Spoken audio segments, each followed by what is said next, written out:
What's up, Digidestins? This is Kyle D, better known as RideMyAvatar, and today we are going to be going over my top 10 card picks for Ex-3 Draconic Roar. So without further ado, hit that like button, hit that subscribe button if you agree with any of these cards, and comment down what would be your top 10 picks down below. Without further ado, let's get into this video. So for my number 10 slot, it has to go to Imperialdramon Fighter Mode. Yes, it is the secret of the set. Why wasn't this higher? Well, other cards actually have more versatility, and the deck those cards aren't as restrictive, so it's good to really see where that goes. So first off, Digivolving for 2 if the name contains Dragon Mode in it, so an Imperialdramon Dragon Mode, or if they ever do any other future Dragon Mode stuff, this can be splashed into future Dragon Modes. So that could be very interesting to see what they do there. But this card has some very powerful movesets. So when Digivolving, by returning one Imperialdramon Dragon Mode from the Digievolution card to the bottom of its owner's deck, it does not activate security effects, and on cards it checks this turn. So that basically shuts down Tamers, that shuts down options, that shuts down Digimon that have security effects that just activate. So now they're not coming out, they're losing out in value. This card just clears out straight, which is really amazing. And then on deletion, you may play one Wormmon or Vmon from your trash without paying this card's memory cost. So with that, they're basically, if it goes bye-bye anyway, you get 2 bodies that can reclimb yourself back up. So that's why it's in the number 10 slot. It is a very powerful card, but it's locked into an archetype that needs more consistent milling and needs some future love and support. I think once it gets that love and support, I would definitely say this deck can be a force to be reckoned with, but it's going to take a lot of milling and a lot of good chances for this deck to really high roll. It is playing the casino lots, and I really don't expect it to go too crazy. Number 9's got to go to Examon. So you guys might be wondering, why is the 2 secrets in the lowest slots? Well, other decks have some more versatility in the cards in my list. But with Examon, this deck plays really well with Grounddramons, Wingdramon, Breakerdramons, and Slayerdramons. So you have ways of cheating this in with your Wingdramon, Grounddramons, because they count as level 6s when they DNA Digivolve, but also they can DNA Digivolve at the end of turn, which is really nice for that free get in there to Examon. But also you have Breakerdramon and Slayerdramon that are basically forces attacks and then 1 trashing free security when they lose a Digimon. So that's going to be very interesting to see how this comes out. But what really is awesome about Examon is when Digivolving, you may place 1 green or blue Digimon with WarGrowlmon in its name from your hand at the bottom of this Digievolution cards. Then when DNA Digivolving, you may place 1 green or blue Digimon card with WarGrowlmon in its name and 12,000 DP or less from your hand without paying its memory cost. You get a free Mega out of the deal, which you would normally play Slayerdramon and put a Breakerdramon underneath the stack so that you would have that forced attack every turn. That makes it so your opponent loses value every time, forcing them on the start of their main phase. And then all turns, once per turn when this Digimon is suspended, unsuspend it, suspend one of your opponent's Digimon. What's really nasty about this card is it also has Evade, and it has access to Blocker. So now it has 2 ways of, one has a protection from options, at least 1 shot, and then you have blocking capabilities to really apply pressure to your opponent. So not a bad trade-off there. And our number 8 slot has to go to WarGrowlmon. This card has pretty much boosted up the consistency of the Gallantmon deck by a lot, actually. Because when Digivolving, trash 3 cards from the top of both players' decks. That if you and your opponents trash 5 or more cards, you may play 1 Guilmon or Tocado from your hand or trash without paying its memory costs. The reason for this card being so valued is that mill actually helped the deck out. The deck had issues with getting that free damage if your opponent wasn't reaching that 10 mark because you weren't deleting their Digimon fast enough. You weren't getting them there. But now with the mill, it actually helps out get the Gallantmon's effects live that you needed just to reach 10. And then for every 10 more, the later the game goes. This just helped early game where the deck really needed the early game to matter. So good to see that there. Next card we're going to talk about is Tankdramon. So this card is 7 pick.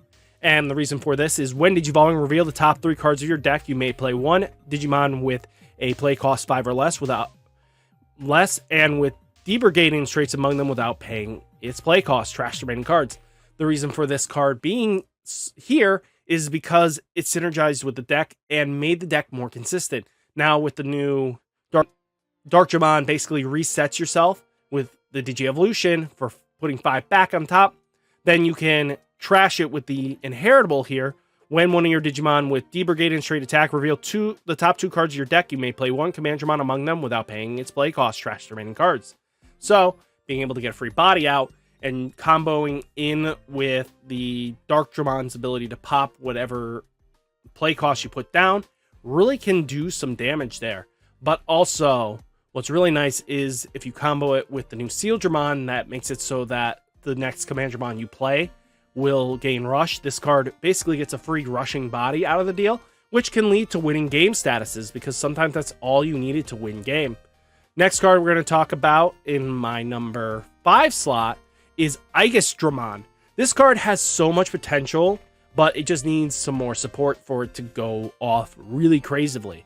So when Digivolving, you may play 1 blue level 3 Digimon card or a Digimon card with Seadramon in its name, or an Aqua or Sea Animal in one of its traits from its Digi-Evolution cards of one of your blue Digimon without paying its play cost. So we can take Pleziomon from this set, and we take the fact of the matter is we have Metal Seadramon from the original set that basically gets to bounce 2 bodies. You can just combo in very nicely with the deck. And with Pleziomon being able to do its tricks, we can set up and get really ahead in advantage here.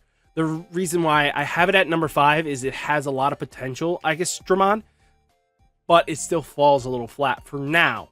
It just needs some good support, and this deck could really do well. The only issue this deck really comes across is ending up on when you're facing against Death X. Death X de-digivolves the board and just basically gets you off Aegisdramon, and that really sets you back, and you basically give them too much free value. But opponent's turn once per turn, when your opponent plays a Digimon, you may activate one of this Digimon's when Digivolving effects. So there are potentials here. This is one of the few interactive decks on your opponent turn. If your opponent does Y, you get to do X kind of situation, but that comes down at a cost. We don't always have, we have to fear Death X with this deck. If Death X ever phases out of the format, Aegisdramon could actually see some heavy play. Next card is going to be Chaosdramon. So for Machinedramon, you guys have been waiting long enough. Chaosdramon is basically the other half that you've been waiting for. On play, when Digivolving, by placing up to 3 red and or black level 5 with sideboard traits and different card numbers from your hand or trash under this Digimon as a bottom Digi-Evolution card, de-digivolve 1 of your opponent's Digimon for each card placed by this effect. If you place 3, you can de-digivolve 3. If you place 1, you only de-digivolve 1. But that really does help out. And another thing about this card is all turns when this Digimon would be deleted or returned to your hand or deck by trashing 2 level 5s in this Digi-Evolution cards, prevented from leaving play. With Machinedramon, you got DP reduction protection and basically deletion protection. It was really all you got out of him.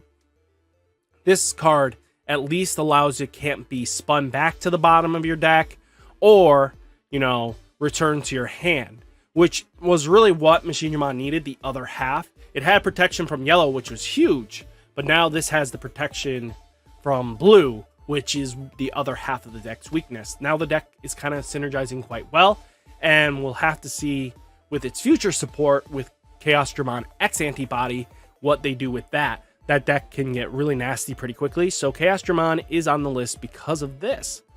Then, next card in our number 4 slot is Solarmon.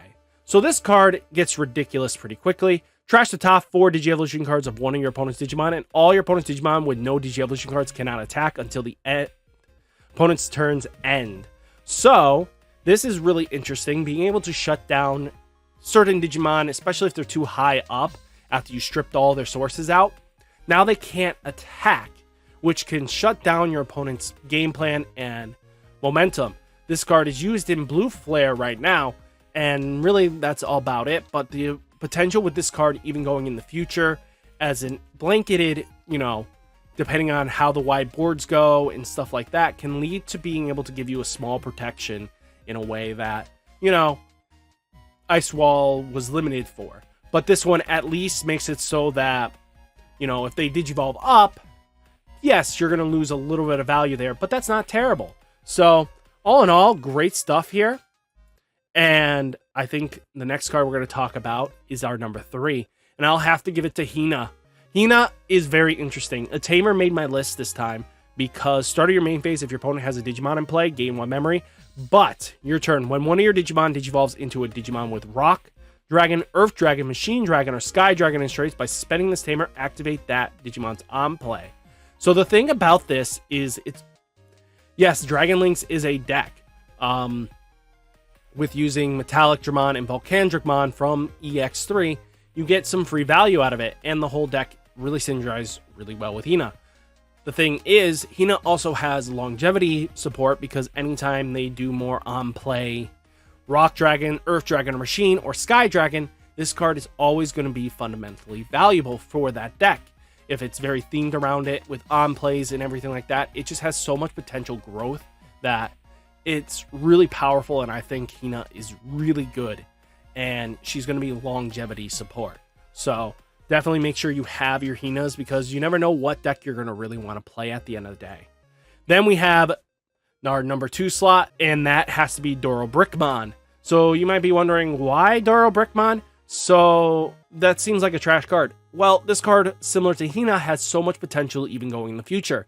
There's always going to be decks that are based around that can Dragon, Soar, Ceratopsian in their traits. So that means there's always a potential for this deck to be splashed in for a last-minute game win because it has Rush and it has a Digicross that can become a 3-cost.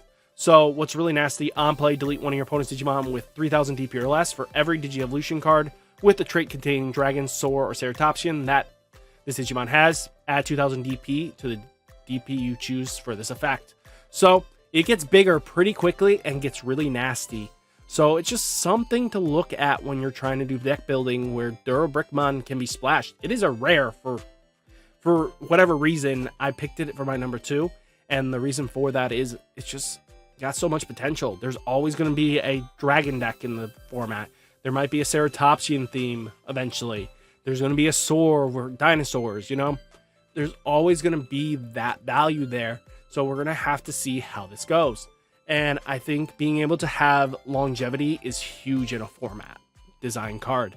And then finally, probably the best card to talk about as my number 1 pick, and that's Hydramon. So when Digivolving, may spend 1 Digimon. All turns with an opponent's Digimon is suspended. Gain 1 memory for every other suspended Digimon with Plant, Vegetation, Fairy in its traits you have in play. This card is always going to be good as long as there is a Vegetation, Fairy, or Plant deck to go with it. So you have so much value there that it's not even funny. And then end of your turn, if you have 2 or more suspended Digimon with Plant, Vegetation, and Fairy in one of their traits, return one of your opponent's suspended Digimon to the bottom of their deck. So that helps out as well because end of your turn, being able to get rid of a boss Digimon that doesn't have any sort of protection to be spun back can lead to be some crazy shenanigans. Hydramon is just a very powerful Digimon in general, so it's definitely going to see how this plays out. So I think number 1 had to be Hydramon just because Bloomlord is a very powerful deck, and this card has future growth in itself because of these inheritable traits that are very common for green to have. So, you know, we'll have to see. What do you guys think of this list? Did you enjoy it as much as I did? Did I pick any cards, or did I miss anything? Or did I pick something that you just disagree with completely? Let me know down in the comments. Maybe I'll be able to explain a little bit better. So guys, hopefully you enjoyed the video. Hit that like button, hit that subscribe button for more Digimon content, and I'll catch you in the next one. Peace!